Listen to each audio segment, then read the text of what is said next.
안녕하세요, 기우기우십니다. 오늘은 제 개인적인 썰을 좀 풀어볼까 합니다. 주제는 소수 취향의 저주 혹은 축복입니다. 홍대병이라는 말 있지 않습니까? 남들 다 아는 건 싫어하고 나만 아는 소수 취향에 집착하는 병입니다. 그런데 저는 병 수준이 아니라 그냥 타고난 본투비 소수 취향에 가깝습니다. 제가 좋아하는 것들은 약속이라도 한 듯이 한국 시장에서 비주류이거나 멸종위기종이거나 이미 박물관에 가 있습니다. 소수라서 좋아하는 게 아니라 좋아하면 죄다 소수입니다. 음식점도 제가 좋아하면 다 곧 망합니다. 이건 거의 저주에 가깝더라고요. 먼저 음악 이야기부터 해볼까요? 저는 21세기 대한민국에서 꿋꿋하게 록 음악과 클래식 음악을 듣습니다. 여기까진 좀 고전적인데? 하실 수도 있습니다. 그래도 어느 정도 매니아층들이 심폐소생술 받으면서 헐떡헐떡 살아있긴 한 장르입니다. 그런데 그 안으로 들어가면 더 처참합니다. 보통 록 좀 듣는다는 사람들은 헤비메탈이나 하드록의 그 강렬한 사운드, 끝내주는 기타 리프에 열광하지 않습니까? 근데 저는 엘비스 프레슬리,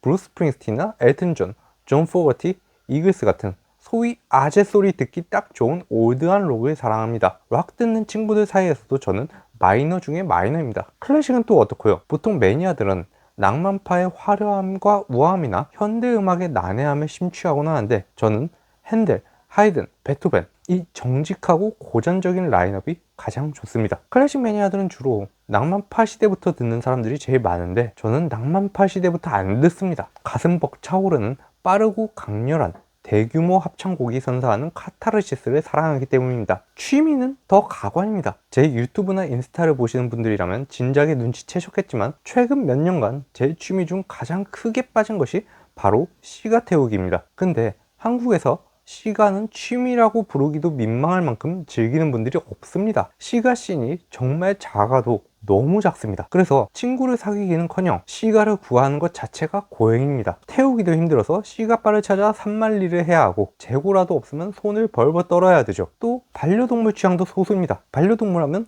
99%다 강아지, 고양이를 떠올리지 않습니까? 저는 토끼를 키웁니다. 한국에서 토끼 키우는 사람 찾기 정말 하늘의 별 따기입니다. 정보 공유도 쉽지 않고 용품 하나 사기도 전쟁이죠. 토끼를 다루는 병원도 거의 없습니다. 제일 억울한 건 역시 책 취향입니다. 저는 스릴러와 SF 소설을 사랑합니다. 네, 한국 출판 시장에서 거의 멸종 수순을 밟고 있는 바로 그 장르들입니다. 제가 좋아하는 작가의 번역본이 나왔다? 그럼 고민할 시간이 없습니다. 바로 결제해야 돼요. 왜냐고요? 하도 안 팔리니까 출판사들이 초판만 딱 찍고 바로 절판시켜 버리거든요. 나중에 사야지 했다가는 중고 서점을 이잡듯 뒤져야 하는 불상사가 생깁니다. 참고로 저는 절판돼서 못 구하는 책 아니면 절대로 중고책을 사지 않습니다. 뭔가 중고책을 만지면 괜히 손에서 붓고 열나고 뭔가 감염될 것 같은 찝찝한 느낌이 들더라고요. 물론 저도 책을 내는 작가이기 때문일 수도 있습니다. 독자분들이 중고 서점한테 돈 쓰지 말고 저한테 돈 좀 써주시면 좋겠네요.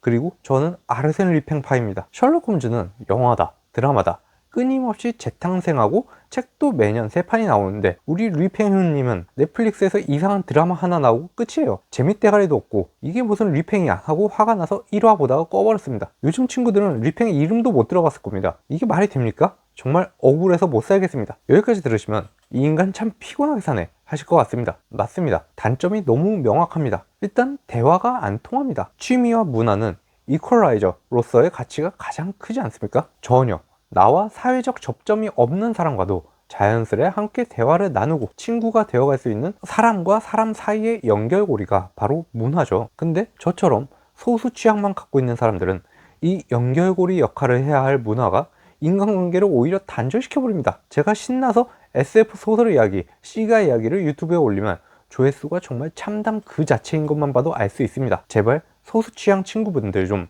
제 채널로 끌어들여 주시기 바랍니다. 이 재밌는 걸 왜 아무도 모르지 싶어서 혼자 벽 보고 이야기하는 기분이 들 때가 한두 번이 아닙니다. 취미를 공유할 커뮤니티도 작고 물건 구하기도 힘들고 남들 다 가는 길을 안 가니까 비용도 시간도 2배로 듭니다. 한마디로 비효율의 극치죠. 근데 말입니다.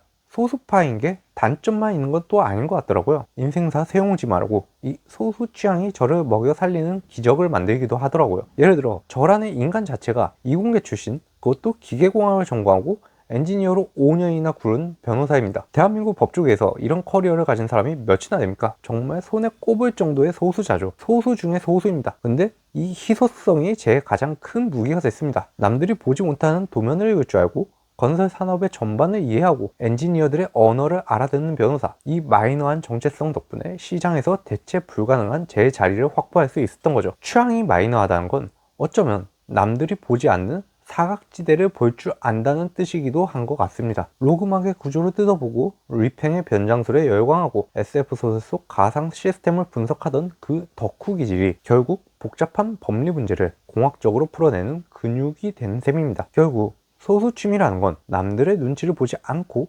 나만의 세계를 구축하는 법을 배우는 과정인 것 같습니다. 조회수는 좀 안 나와도 내가 좋아하는 이 낡고 소중한 것들을 즐길 때 느껴지는 그 순수한 희열은 다수결로 결정되는 행복과는 차원이 다른 것 같습니다. 그래서 만약 이 영상을 보시는 여러분도 소수자이시라면, 남들에게 말 못할 소수 취향 때문에 외로우시다면 툴툴거려도 좋습니다. 저처럼 억울해 하셔도 됩니다. 하지만 잊지 마십시오. 그 소수자성이 언젠가는 여러분을 빛나게 할 독보적인 무기가 될 수도 있다는 것 말입니다. 저도 앞으로 조회수가 계속 참남할지언정 꿋꿋하게 리펜과 SF, 클래식과 로그막을 외칠 겁니다. 그게 바로 소수자인 제가 세상을 살아가는 방식이니까요. 그리고 무엇보다 즐겁지 않습니까? 제가 즐거우면 그것보다 중요한 건 없습니다. 오늘 제 한탄 섞인 썰 들어주셔서 감사합니다. 구독과 좋아요, 이건 메이저한 갈망이지만 저에겐 큰 힘이 됩니다. 감사합니다.